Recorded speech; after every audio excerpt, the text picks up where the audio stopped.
اب چلتے ہیں اپنے اگلے برج کی طرف جو کہ برج اسد، اور آپ کو بیان کریں گے کہ ان کا 11 سے 20 فروری کا یہ عشرہ علم نجوم کی روشنی میں کیا کچھ بیان کرنے جا رہا ہے۔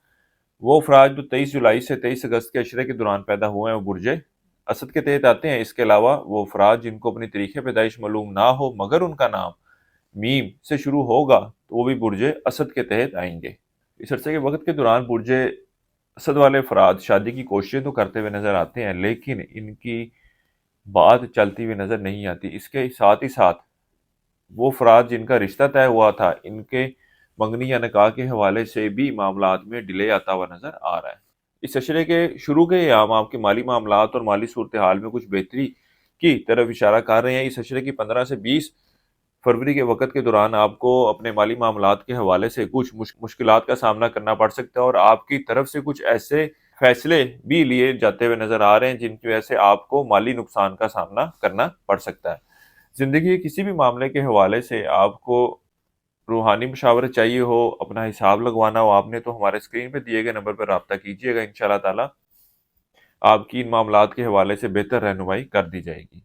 اس عشرے کی 15 سے 20 فروری کے عشرے کے دوران برج اسد والوں کو چاہیے کہ لوگوں کے ساتھ لین دین کے دوران بہت زیادہ محتاط رہیں کیونکہ یہ آپ کے ساتھ بےمانی فراڈ کرتے ہوئے نظر آتے ہیں۔ اس کے علاوہ اس عشرے کے دوران وہ افراد جو قانونی معاملات یا جن کا کیس چل رہا ہے ان کو ان دنوں میں کوئی بری خبر سننے میں مل سکتی ہے۔ اس کے ساتھ ہی ساتھ وہ افراد جو بیرون ملک جانے کے خواہش مند ہیں ان کی یہ خواہش اس عرصے کے دوران پوری ہوتی ہوئی نظر نہیں آ رہی۔ اگر ان معاملات کے حوالے سے یہ کوشش کرتے بھی ہیں تو کوئی مثبت صورتحال کی طرف اشارہ نہیں ہو رہا۔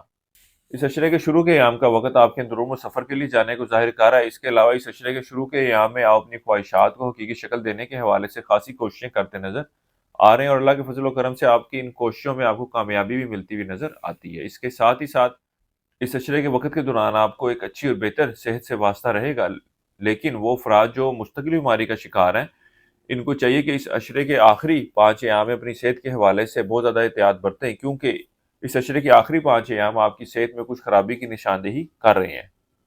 اس کے علاوہ وہ افراد جو وراثتی یا خاندانی جائیداد کی تقسیم کے حوالے سے انتظار میں ہیں اس عشرے کے دوران ان کی یہ انتظار جو ہے وہ ختم ہوتا ہوا نظر نہیں آ رہا، بلکہ معاملات جو ہیں وہ مزید الجھنیں اختیار کرتے ہوئے نظر آ رہے ہیں۔